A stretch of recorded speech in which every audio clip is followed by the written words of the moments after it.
Watch what happens when one word becomes a veto button. Not a warning, not a serious accusation, a veto.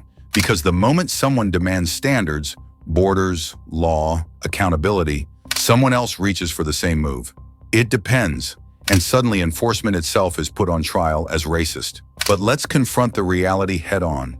If fraud is real, if victims are real, if taxpayers are real, then consequences have to be real too. And you're about to see exactly how that trap gets set. We've seen those standards of citizenship be debased. Look at the stories of just the past few months in Minneapolis, case after case, naturalized U.S. citizens behaving in ways that show beyond any shadow of a doubt that they were never fit for citizenship in the first place.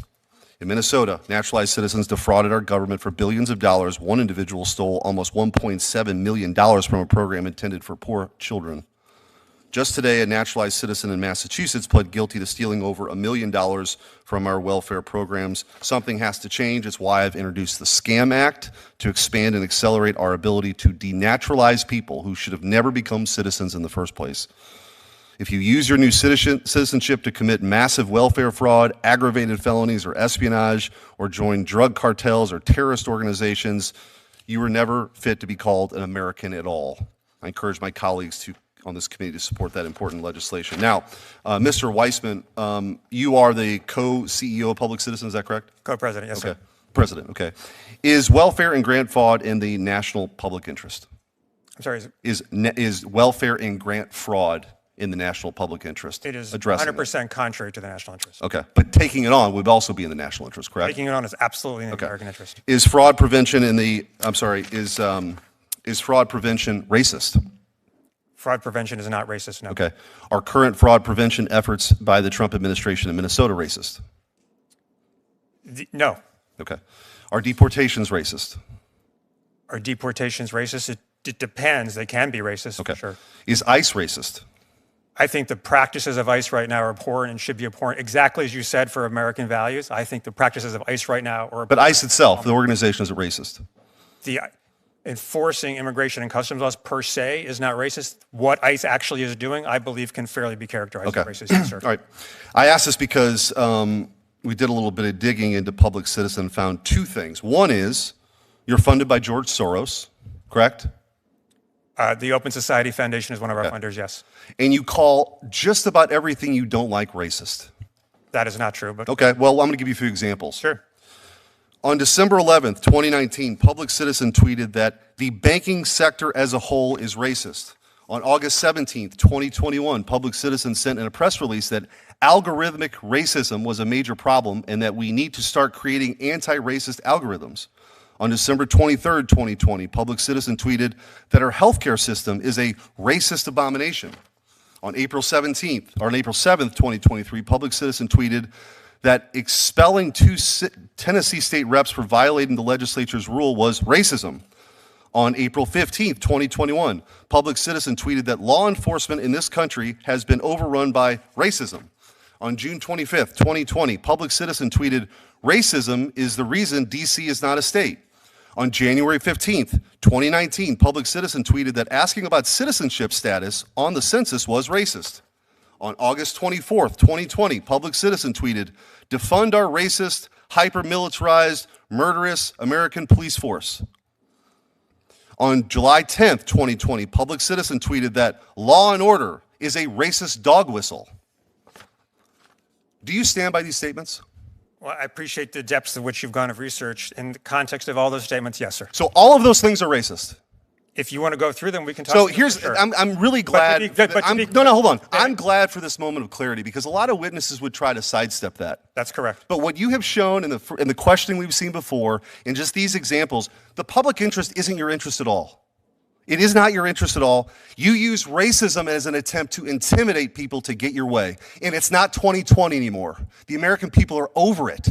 So what you're going to find is we're going to prosecute, and it has nothing to do with race. We're going to prosecute because fraud was committed on a level that is so offensive to this country, your words that don't mean anything aren't going to stop what's coming.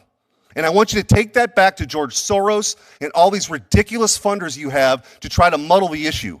Because justice is coming. And by the way, if I have it my way, we will denaturalize all these fraudsters and send them home. Mr. Chairman, I'm out of time. Now step back and really absorb what happened in that clip, because the loud part isn't the most important part. The structure is. First, you saw the moral framing. Citizenship isn't just a document. It's a covenant, a duty, a public trust. And then you saw the claim that lit the fuse. When someone uses that status to exploit welfare systems, commit major fraud, or abuse the country that took them in, the system has a right, maybe even an obligation, to respond. And notice this, he didn't begin by talking about race. He began by talking about fraud. He began by talking about loyalty. He began by talking about standards. But then, watch how quickly the conversation shifts away from the alleged crime and toward the weaponization of language. The questioning starts simple, almost boring. Is fraud in the public interest? No. Is fighting fraud in America's interest? Yes. Is fraud prevention racist? No. So the baseline is clear. There's agreement that fraud is wrong and prevention isn't racist. Then comes the pressure point, deportations, ICE, enforcement. And you heard the answer that politicians and activists rely on. It depends. Not was the law broken, not was money stolen, not who was harmed, but it depends. Meaning, in practice, the moral verdict can be changed depending on the politics. And here's the deeper issue. If enforcement can be declared racist whenever it becomes inconvenient, then enforcement becomes optional. If consequences can be framed as oppression, then accountability becomes taboo. And the public learns a sick lesson.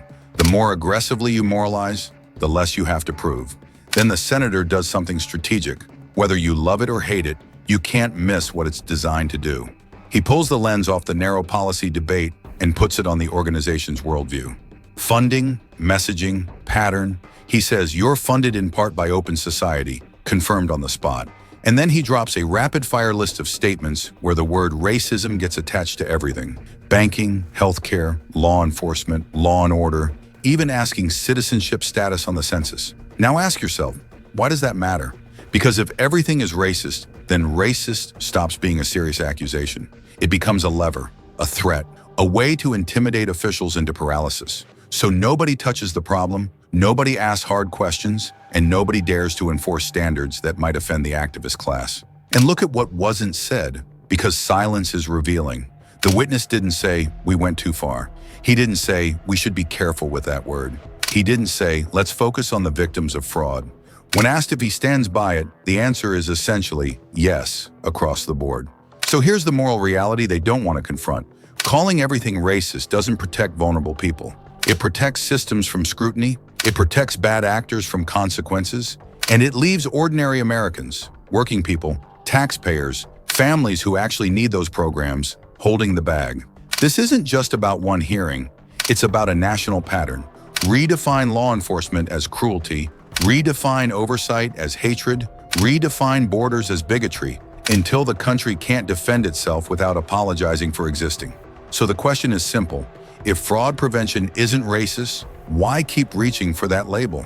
If citizenship is a sacred bond, why should anyone who violates that bond be shielded by political intimidation? And if justice is coming, as the senator claims, are we prepared to back it up with action, not hashtags? If you think America has the right to enforce standards without being smeared into silence, share this, drop your take below, and subscribe, because what comes next will show you whether this country still believes in consequences or whether it's going to surrender to intimidation.